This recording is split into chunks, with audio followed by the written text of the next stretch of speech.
Hi there, welcome back to the Mindset Check podcast. I'm your host, Misha McKittrick. This is a podcast where we believe that as you take time for a mindset check, you have more power than you think you do. And we believe that you have so much power to create incredible memories, especially around the holidays, in your life when you decide to do so in a purposeful way. I have an exciting announcement today. We're starting up a Facebook group, Mindset Check with my friend Misha. You can find it on Facebook. And I decided to do so because there was an episode I did a little while back where we were talking about some of the things that you can do to help you choose your own feelings and help you guide yourself through stepping into a better mindset, a better position in your mind, in your brain upstairs. And one of those suggestions was to be engaged in community and group membership. And while there were a lot of other suggestions in that episode, I just had the thought and the feeling that so many of you who are listening to this podcast, you're of a similar vibration, a similar mindset, a similar desire to live a powerful life simply because you're taking time for a mindset check. And I know you also believe in the power of stories and the way that when we share our stories and we share ourselves, it makes the people around us better people. And so I just started to think of how incredible it could be to start a Facebook group where it's a little bit more interactive, where you can interact with other people in the group and where you can get people on board to ask questions, to ask advice or support, to be able to pose different ideas and things of just the nature of life, of whatever you might be going through, and that you can post something on there and get advice and help. Or maybe you'll find fantastic friends through this group and through this community. So that's my hope. That's my hope. So it's brand new. It's going to grow from where it's at in its tiny baby stage. But if you'll go check it out, and there's a couple of questions just to enter, just because we want to make sure that we create a really safe and secure environment.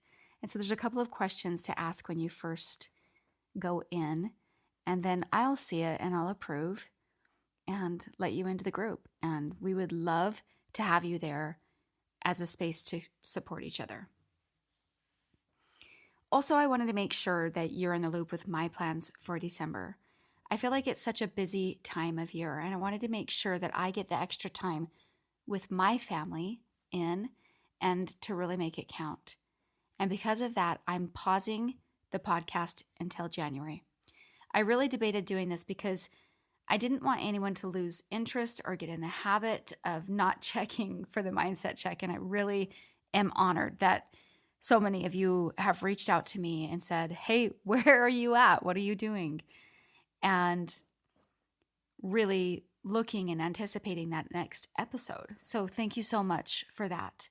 So after I had those thoughts, I thought, well, guess what? The people who are listening to my podcast are probably very much like me and wanting to pour extra time into those around you in a more accelerated way and to be able to consume Christmas content. And I think that shifts, well, it shifts for me for sure at Christmas, and I think it probably shifts for a lot of you.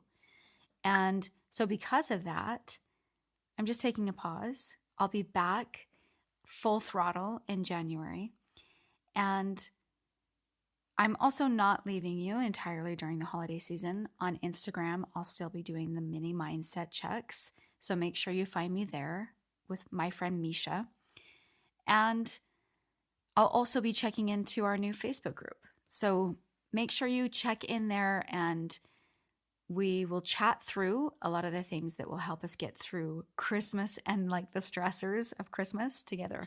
And also not just getting through the stressors, but finding things and ways to look at Christmas to help you feel completely amazing at this time of year. I'm a huge believer that We really have to talk of life as we want it to be and not really only focusing on what it is, if that makes sense. So this little pause is also a great opportunity to go back and listen to any of the episodes that are already published that you might have missed up until this point. And in January, we'll be back. And I also have been doing a lot of podcast interviews, and that will be coming out in the new year. So you can be looking for those.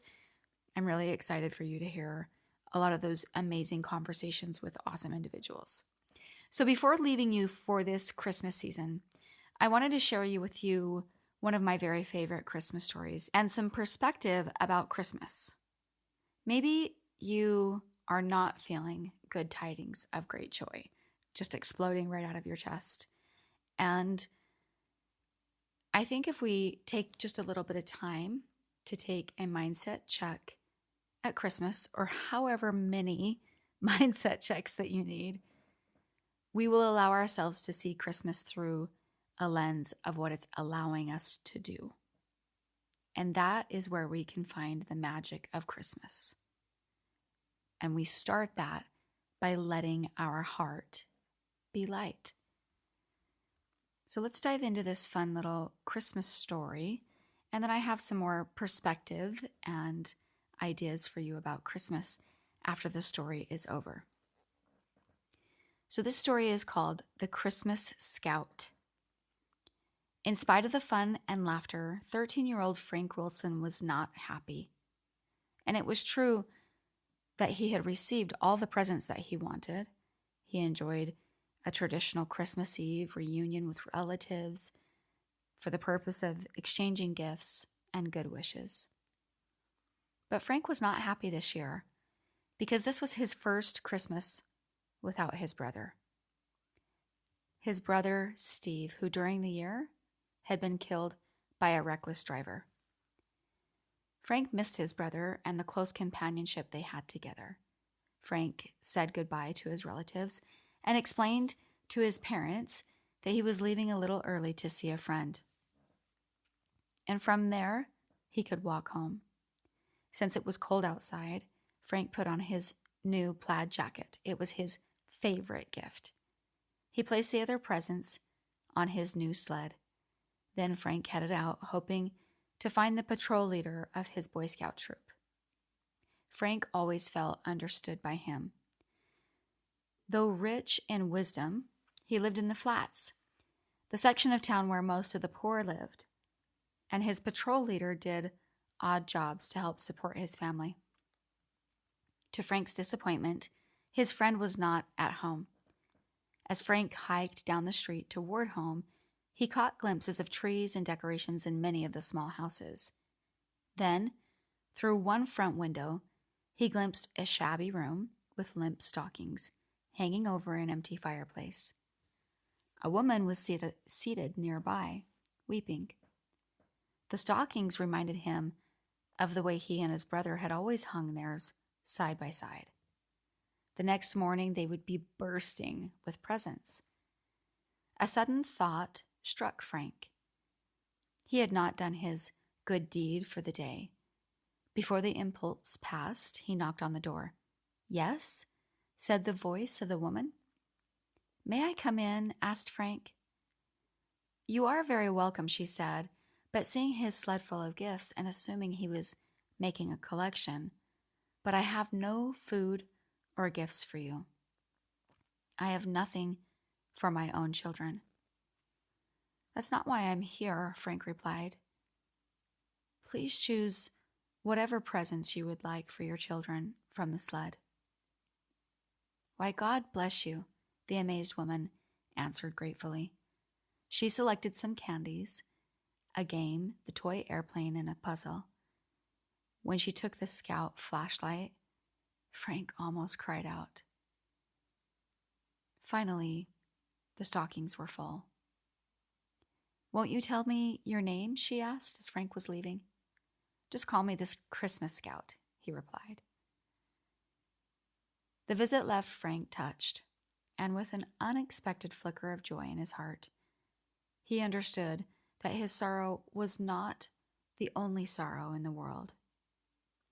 But before he left the flats, he had given away the remainder of his gifts. The plaid jacket had gone to a shivering boy. Now Frank trudged home, cold and uneasy. How could he explain to his parents that he had given his presents away? "Where are your presents, son?" asked his father as Frank entered the house. Frank answered, "I gave them away."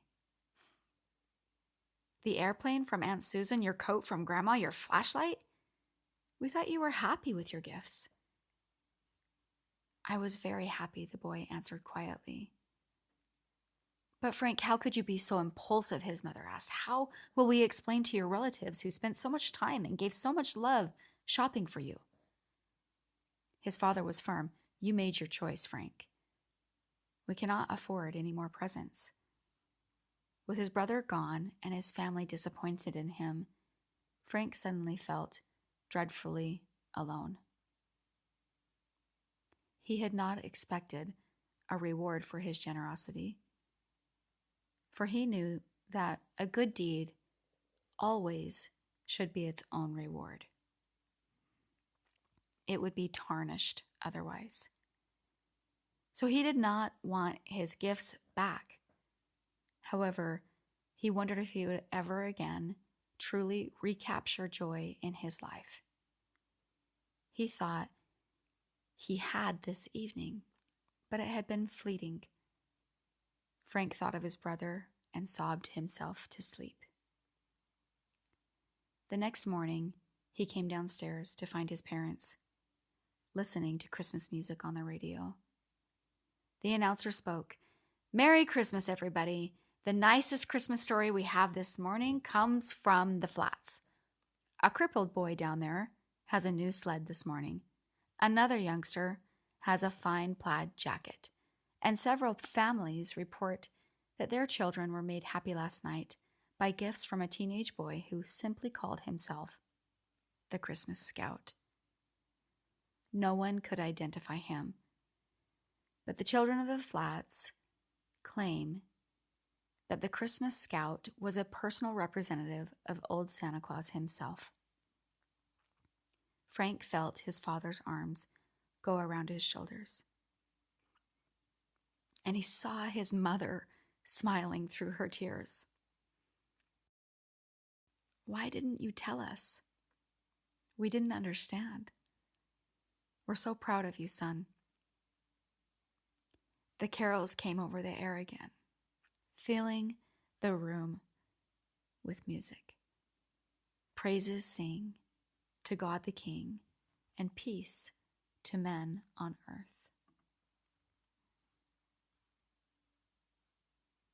I love that story. I hope that that story touched your heart and warmed you just a little bit on this Christmas season.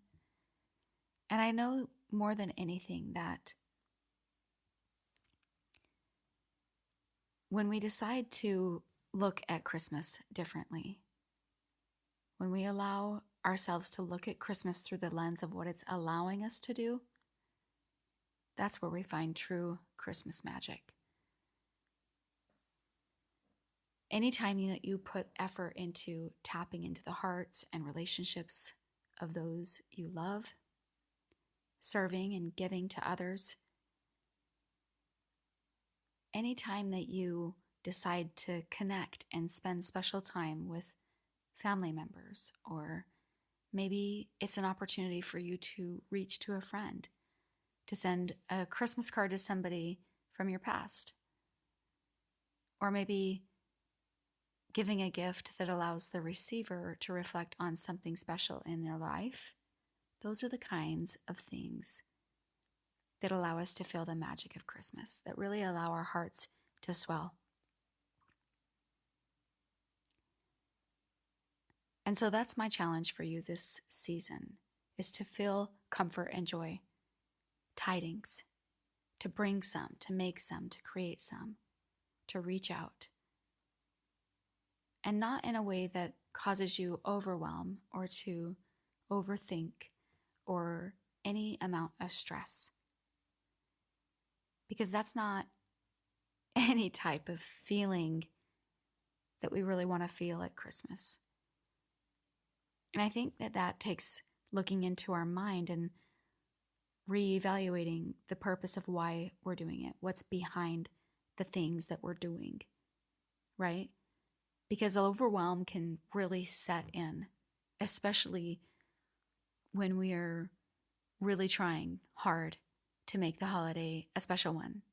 There's a lot to do.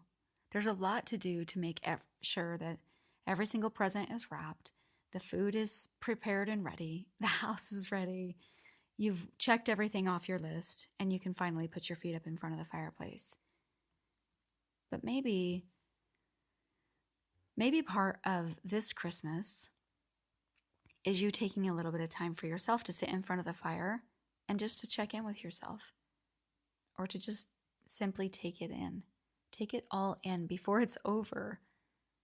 Take in all the thoughts, the joys, the smells, the feelings, reminiscing on relationships, on your past year, any little bit of extra time that you can take for yourself, so that you can make sure that your brain, that your mind is in the right space, in a space of gratitude, of joy, and love. Remember that miserable people focus on what they hate about their life, and happy people focus on what they love about their life. Remember that this Christmas season. The best gift that you can actually give this season is to your own self. And I know that sounds funny, but when we give to our own self in this way, in the way of being able to look inside and to make sure that we are filling our own cup and that we are filling up our own hearts and our own reservoir, then guess what? That overflows to everyone else. And so that really is the best gift. Making sure that you are fulfilled in all the ways that make you feel the true spirit of Christmas. And with that, I'm wishing you a very Merry Christmas. I hope you create some of the very best memories, things that are worthy of writing and keeping in your heart. So go pour into the people that you love. Go pour into the people in your life. And be very aware that your actions do make a difference. Until next time, my friend.